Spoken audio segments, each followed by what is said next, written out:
এই মুহূর্তে বাংলাদেশে হাজারো অনৈক্য আছে রাজনৈতিক দলগুলোর মধ্যে, হাজারো বিভাজন আছে, একে অন্যের সাথে মারামারি কাটাকাটিতে লিপ্ত। যে বিভাজিত যে জাতি বা রাজনৈতিক গোষ্ঠীগুলো একটা জায়গায় কিন্তু এক হয়ে যায়, আর সে একটা জায়গা কি? শেখ হাসিনা। বলা হয়ে থাকে তিনি হচ্ছেন জাতীয় ঐক্যের প্রতীক। তবে কোন অর্থে? ওই যে এমনিতে যারা যারা মারামারি কাটাকাটিতে বিভাজিত অবস্থায় আছে, যেই মাত্র শুনে শেখ হাসিনা আসবে, যেই মাত্র শেখ হাসিনা কোনো আলটিমেটাম দেয়, যেই মাত্র শেখ হাসিনা কোনো বার্তা পাঠায়, তখনই কাট কাট কাট কাট কাট করে সবগুলা শক্তি একত্রিত হয়ে যায়। এটা গেল ৮ মাসে বেশ কয়েকবার প্রমাণিত হয়েছে যে আওয়ামী লীগ ইস্যুতে অন্তত রাজনৈতিক দলগুলা সবাই একজোট। তা আবারও মনে হয় জোট বাঁধার সময় হয়ে আসছে, কারণ ভারতীয় মিডিয়ার যে দাবি, সেই দাবি বলা হচ্ছে যে গত সোমবার দলীয় নেতাকর্মীদের সাথে ভার্চুয়ালি একটা বৈঠক করেছিলেন শেখ হাসিনা। তো শীঘ্রই তিনি দেশে ফিরবেন এবং আওয়ামী লীগের সমর্থক যারা আছে তাদের উপরে বিভিন্ন জায়গায় অন্যায় অত্যাচার হচ্ছে। সবগুলা যে ইলিগেল তাও না, লিগেলি হচ্ছে। যেমন ধরেন, একজন এমপি তিনি আদালতের মাধ্যমে জামিন পেলেন, ওই ব্যক্তি আদালত থেকে বের হওয়ার পর কোন রাজনৈতিক দলের নেতাকর্মী ছাত্র জনতার নাম দিয়া ওনাকে প্রকাশ্যে পিটাই আবার পুলিশের কাছে দিয়ে দিল। এই মনে হয় আরেকটা মব কালচার এই দেশে এস্টাবলিশ হয়ে যাচ্ছে। যাই হোক, এর মধ্যে এরকম অনেক ঘটনা আছে।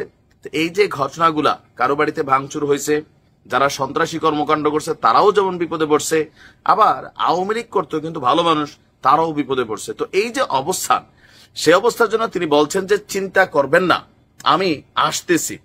কবে আসবেন এটা তিনি স্পষ্ট বলেন নাই, তবে তিনি বলছেন প্রায় ঘন্টাখানেক আওয়ামী লীগের নেতাকর্মীদের সাথে ভার্চুয়ালি বৈঠকের পর সেখানে তিনি বলছেন অস্ত্রশস্ত্র নিয়ে আওয়ামী লীগের কর্মী, তার উপরে হচ্ছে আপনার পুলিশ আনসারের উপর হামলা করা হলো। মুক্তিযোদ্ধা, সাংবাদিক, সাংস্কৃতিক কর্মীরাও বাদ যায়নি। একটা বিভৎস পরিস্থিতির সৃষ্টি হলো। আমার বিশ্বাস যে আল্লাহ বাঁচিয়ে রেখেছে, এই জন্যই যে এই যে যারা অন্যায় করছে তাদের কাছে তাদের বেছে বেছে শাস্তি দেওয়া হবে। বাংলাদেশের সন্ত্রাসীদের কোনো ঠাঁই হবে না, তাদের বিতাড়িত করে শান্তি ফিরিয়ে আনা হবে। তো এর পাশাপাশি তার বক্তব্য যে তিনি একা দেশে আসবেন না।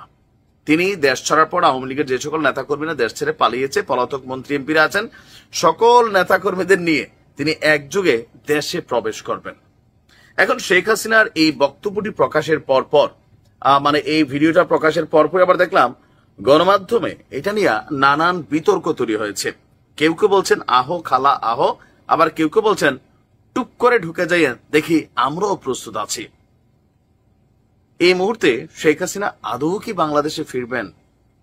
আপনার কি মনে হয় যে এই মুহূর্তে এতটুকু সাহস তিনি দেখাবেন কিনা?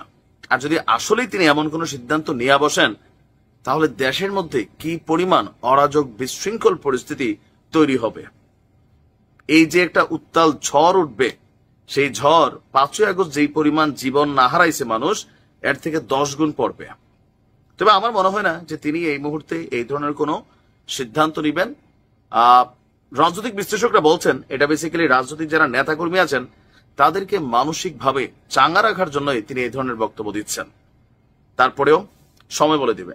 ভাবা যায় ভারতের প্রথম সারির গণমাধ্যম হিন্দুস্তান টাইমস বাংলা, তারা যে খবর দিয়েছে, আমি নিজেও বাংলাদেশের কোনো গণমাধ্যমে এই খবর আমরা দেখি নাই। তবে জিনিসটা ভালো হবে যদি এরকম হয়, খারাপ না। বাংলাদেশের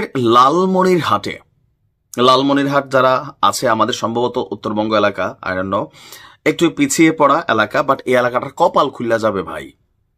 কেন? বাংলাদেশের লালমনিরহাটে নাকি বিমান ঘাঁটি তৈরি করতে যাচ্ছে চীন, আর এই বিমান ঘাঁটি তৈরির ফলে হুমকির মুখে ভারতের চিকেন স্ন্যাক। সম্ভবত ভারত এই জিনিসটাকে খুবই সিরিয়াসলি নিয়েছে। কেন? গেল কয়েকদিন আগে ডক্টর মোহাম্মদ ইউনূসের এক বক্তব্যকে কেন্দ্র করে আমরা দেখলাম যে চিকেন স্ন্যাক এরিয়াতে, আপনি খেয়াল থাকার কথা যে ভারতের সেনাবাহিনী ভারী অস্ত্রশস্ত্র মোতায়েন করেছে, অতিরিক্ত সেনা, রিজার্ভ ফোর্স, আকাশ প্রতিরক্ষা সিস্টেম এমন কিছু নাই যেটা তারা সেখানে মোতায়েন করে নেই। তার মানে আমরা ডক্টর মোহাম্মদ ইউনূসের কথার পরপরই এখানে অনেক কিছু নাড়াচাড়া শুরু হয়েছে। ডক্টর মোদী ইউনূসের চীন সফরের পরপরই ভারতের বিভিন্ন গণমাধ্যম নানান ধরনের তথ্য প্রকাশ করছে।